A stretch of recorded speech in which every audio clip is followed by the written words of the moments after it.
तो बोर्ड, मैं मुस्लिम personal law board और तमाम तंजीमों से ये कहता हूँ कि जंतर मंतर पे धरना लगाने के बजाय अगर संभल में जाके धरना लगाते और इन बेईमानियों के खिलाफ मुजाहिरा करते तो कोई नतीजा निकाल सकते थे। औरंगजेब अगर ना उठाया होता तो नरेंद्र मोदी ने सौगात मोदी का कदम ना उठाया होता। सौगात मोदी उन्हें इसीलिए करना पड़ा कि औरंगजेब करके पछता रहे थे। मैं तो ये कहता हूँ कि हिंदू को किसी सूरत से खुश करो, हिंदू खुश नहीं है हिंदुस्तान में।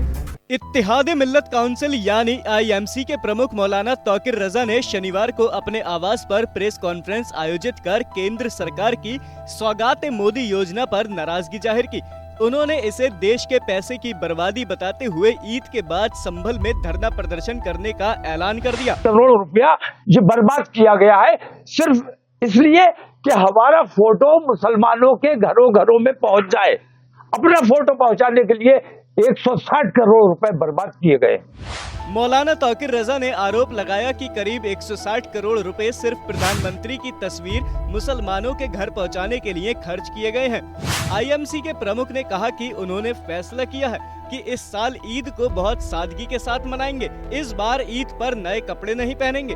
उन्होंने कहा कि हमारे बच्चों का कत्ल किया गया है, हमारे बच्चों को गिरफ्तार किया गया, झूठा जेल में डाला गया, हम उनके गम में बराबर के साथ शरीक हैं। उन्होंने प्रधानमंत्री की सौगात मोदी पर तीखी प्रतिक्रिया देते हुए कहा कि मैं हिंदू समाज से पूछता हूं, कभी होली के मौके पर, कभी दीपावली के मौके पर, किसी खास मौके पर इन्होंने कोई खास सौगात हिंदुओं को दी हो तो बताइए। ये सौगात नहीं है, ये देश के पैसे की बर्बादी है। सौगात मोदी में मैं हिंदू समाज से पूछता हूँ, कभी होली के मौके पर, दिवाली के मौके पर, किसी और खास मौके पर इन्होंने कोई सौगात?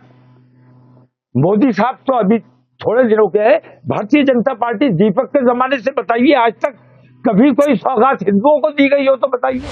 तौकीर रजा यही नहीं रुके, आगे बोलते हुए कहा कि मैं भारत के सभी धर्मनिरपेक्षता में विश्वास रखने वाले सांसदों और सभी मुस्लिम सांसदों से संपर्क कर रहा हूं। ईद के बाद संभल में धरना दिया जाएगा। जब तक वहां का प्रशासन नहीं बदल जाता तब तक धरना जारी रहेगा। हम बरेली से संभल तक मार्च करेंगे। मौलाना ने कहा कि मुसलमान सांसदों को संभल जाना चाहिए था।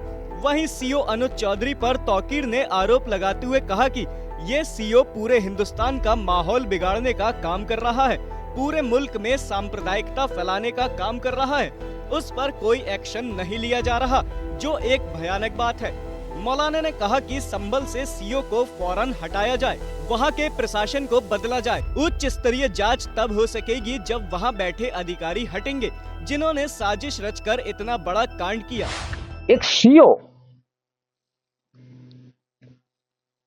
इतना बड़ा पूरे हिंदुस्तान का माहौल बिगाड़ने का काम, संभल के जरिए पूरे हिंदुस्तान का माहौल बिगाड़ने का काम कर रहा है, पूरे मुल्क का सांप्रदायिकता फैलाने का काम कर रहा है और उस पर कोई एक्शन नहीं लिया जा रहा है। ये सबसे बड़ी और भयानक बात है, खतरनाक बात है।